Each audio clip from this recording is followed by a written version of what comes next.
What's up guys? So today I'm going to be talking about why I left IFCU. So there are many reasons, but I narrowed them down to just 4. So yeah, let's get started. Also, you might hear some background noise, which is the birds outside. So yeah, that sucks I guess. Also, I'm literally recording this against a black monitor, so yeah, this is very awkward. Anyways, so there's 2 types of reasons for why I left IFCU. The first reason is server issues. It's basically just the poor management of the server. Like the main owner, Alboret, yeah, he literally doesn't even do anything. He just sits there. And also, he was supposed to commentate the season 2, but he probably wouldn't have, even if me and Senna actually recorded. So yeah, also we'll get more into that point a bit later on. But anyways, so another thing that's really messed up is the FIA management. So like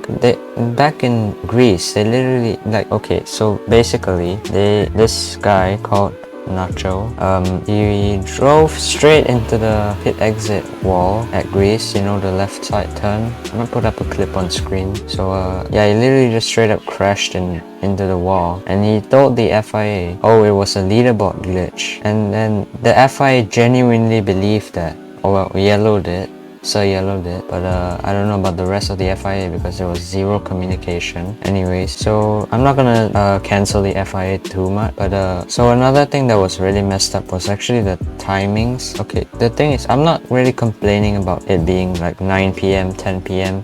That's okay, it's not that bad.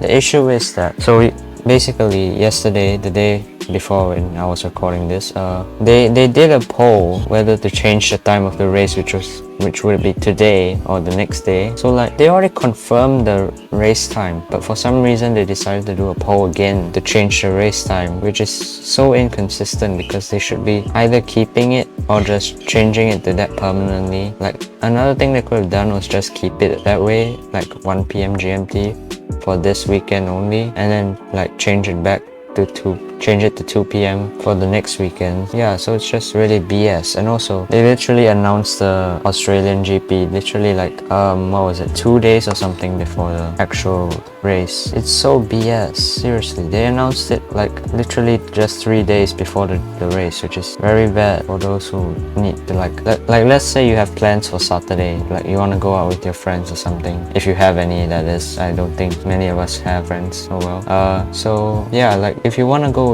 out with friends or something, or your family, then you need to know what time it is so that you can actually like schedule a proper timing to go out with them. So like, if you tell them this late, then like some people might not be able to change the time anymore and they can't attend. So it's important to like announce it early, like Monday or Tuesday after the previous race. Anyways, so the next 3 reasons, the last 3 reasons are all like what I personally feel. They are quite major issues as well. I would say outweigh the poor management issue a little bit. But anyways, so the second reason is that the game really just isn't fun anymore. Like back then, it was way better. Now it's becoming way worse. Like, have you seen the new track USA? Like, the bumps are so bad, and this isn't just an issue with USA. I'm not like singling out USA or anything, but like USA, Canada and Greece and South Korea, they all have horrible bumps, and there's probably some other tracks with like quite severe bumps as well, which I don't want to point out because these 4 are the main ones. But another thing is literally just the glitching. Like, sometimes you spawn in your car into the race and it literally just puts your car sideways. I mean, it doesn't happen to a lot of people, but it happened to me before, knowing my luck. Yeah, sometimes I remember back then when New Zealand and Hungary was first added, the starting grid was literally backwards. I don't have a clip to play, but yeah, there is. The grid was literally backwards when they were first added, and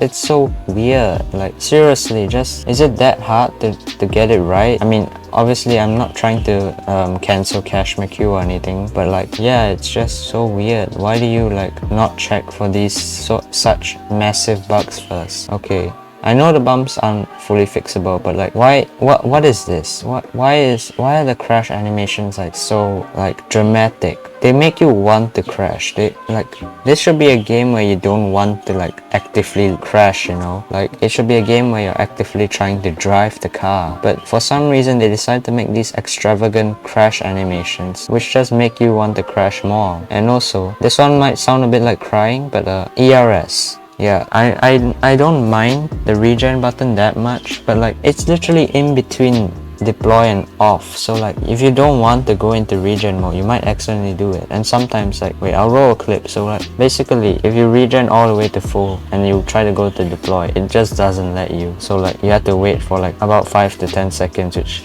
doesn't sound like much, but it's a lot when you're like actually driving the car, because like, that's quite a lot of distance. Like, for example, at France, where you don't really need ERS, so it's a bad example, but that's a fifth of the entire lap. Like, that's a lot of time wasted without ERS, which is quite important for you to do well. Yeah, that's the main game issues that I have. There's nothing really much other than that which I will want to point out. So yeah, the third reason is literally the media team. So if you don't know, I'm actually part of the media team. My edits aren't that amazing, but like, I was the only one even doing anything. Seriously, the closest someone got to doing something was that Baptist Clan driver guy, Ron Jade or something. Yeah, he literally just made the graphics for like 10 minutes and then decided not to elaborate further when people asked him. Like, me and Edward were like asking him, okay, what's the status on the graphics? He literally didn't even respond. So like, yeah, this is I just feel so left in the dark right now by the media team, because like, they're basically making me carry the entire server right now. Like, I'm carrying the media team right now. So like, that's the backbone. That's one of the backbones of the entire freaking server and the league. So yeah, it's quite annoying. That's all I'm willing to elaborate for reason 3. So reason 4 isn't that big of an issue, but like, some people are just toxic. That's all I can say. They're literally just toxic. It's not everyone. Like, some people are quite nice. So I'm not gonna point out who are toxic, because like, that would be toxic as well. Like, I'm just trying to I'm not gonna single them out, because that's really toxic. So yeah, like, some people are just so toxic. You just ask a question and then they just reply like with the most rude response in the whole wide world. So it's just not good for the reputation of the server. So yeah, hopefully you like the background gaming. Yeah, I mean, I can't see it, but I think hopefully I added background. I mean, I'm seeing a black screen right now. So yeah, I've lamented about this for 9 minutes here in the recording. It might be shorter in the edit. I'm not sure whether it will be, but yeah, it's almost been 10 minutes already of me lamenting about the league and why I left. So yeah, at least until the 2022 ION update, I'm probably not gonna rejoin IFCU. So yeah, this is all I'm gonna say. Thanks, I guess,